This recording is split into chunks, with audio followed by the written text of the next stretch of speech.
In Attack on Titan, there aren't too many characters where I go, damn it, I wish I got to see more of them. And this is mostly because the series never wastes a character and uses them to their fullest potential. The same can be said for Frieda Reiss, the previous inheritor of the founding Titan before Grisha and Eren Yeager. She is a character I keep seeing people say one thing about. Why didn't we see more of her? But good viewer, Frieda has an undeniable fate and served an extremely important purpose that I bet most of you have never thought of before. So let's get into it. Let's talk about Frieda Reiss. To begin, Frieda, before inheriting the founding Titan from her uncle Uri, was a very kind girl. She's the person who would hang out with Historia when her mother would not. This would lead to Frieda teaching Historia how to read and write. You see, Frieda was just a good person who was loved by mostly everyone. She was one of the most kind-hearted people in Attack on Titan, by far. But in her late teens, she would learn about the truth behind the Titans, and more specifically, that her uncle Uri would be dying. So, Frieda, being the guileless girl she was, volunteered to become the next inheritor of the founding Titan. Though, she promises that upon inheriting the founding, that she wouldn't be taken over by the ghosts of her ancestors, that she would think for herself and make her own decisions.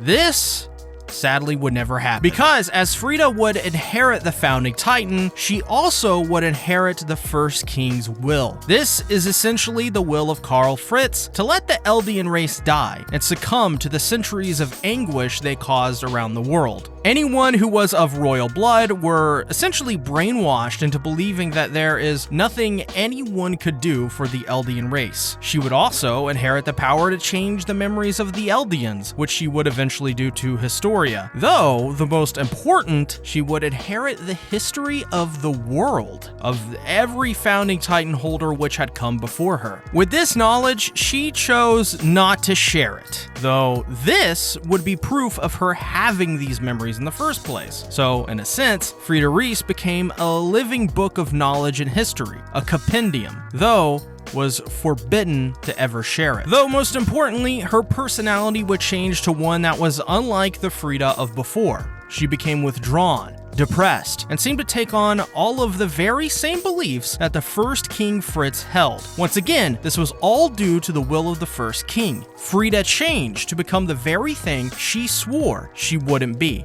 The ghost of her ancestors. This is evident when Grisha comes to beg Frieda to help save humanity from the Titans and Marley. But it's Frieda who repeats a very familiar mantra. Eldians deserve to be wiped out for their sin, their transgressions against humanity. Grisha, seeing the future memories of his son, Eren, sees that the only future is one where Eren inherits the founding Titan, though it's for a moment that it seemed Frieda was moved by what he had to say, until moments later when her eyes steeled and she left Grisha no choice but to take the form of the Attack Titan and fight Frieda. This was all against her will in the name of the will of the First King. With her family cheering her on, Frieda put up a fight. But she was no match for Grisha, as she was not capable enough as a fighter and didn't have full control over her powers as the founding Titan just yet. Grisha would then eat Frieda, merging the two Titans together, making Frieda the last pure founding Titan. Grisha would then go on to slaughter much of the Reiss family, that is, besides one, Rod Reiss. This would in turn force him to seek out Historia. While Frieda's time in the series is short and sweet, there are many things we can observe, as her legacy is felt throughout the entirety of the series. One small example being an early criticism of the series, in which Eren just knows how to bite his hand to turn into a Titan. Many would say that this was a silly shonen writing thing, but seeing Frieda turn into the founding Titan, we know that Eren subconsciously inherited that from her. That, in of itself, shows how strong the inheriting of memories can be, even when it's people like Eren who can't take full advantage of that fact early on. Also, we know through Frieda why Eren gets more depressed as he gains the abilities of the Founding Titan more and more. It seemingly has to do with King Fritz's will in combination with inheriting such a massive and expansive history that makes the wielders of the Founding Titan depressed. Eren exhibits much of the same behaviors that Frieda does, like a more serious and sad demeanor. This cannot be understated enough, as many people will ask, why is Eren so depressed now? Well, viewer, this is pretty much your answer, more or less. Generally speaking. But it's her impact on Historia that is most interesting. Frieda would erase the memories of herself from Historia's mind until they see each other again. That's sort of chilling in a sense, as it could have meant Historia would take on the role of Founding Titan once Frieda expired. But it's the action of erasing herself from Historia's memories that would make Historia think she's alone, and thus would be the catalyst for her actually meeting Ymir, who would teach her to live for herself. If Frieda had never wiped her memory, then Historia, arm-dragging Rod and defying his wishes, probably would have never happened, and we may have seen a future where Historia would be the founding and attack Titans.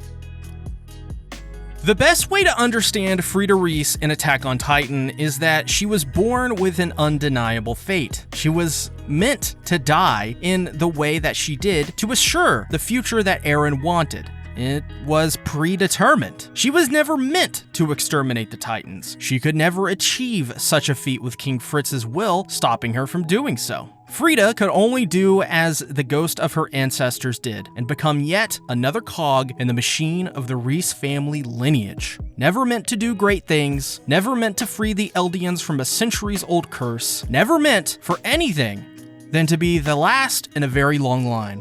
And it wasn't her fault. She just couldn't break the chains of her past ancestors. They were too much. So, the only way to achieve such a thing was to have Grisha, and then eventually Eren, becoming the Founding Titans so that he could somehow break this cycle of sitting and waiting for Judgment Day.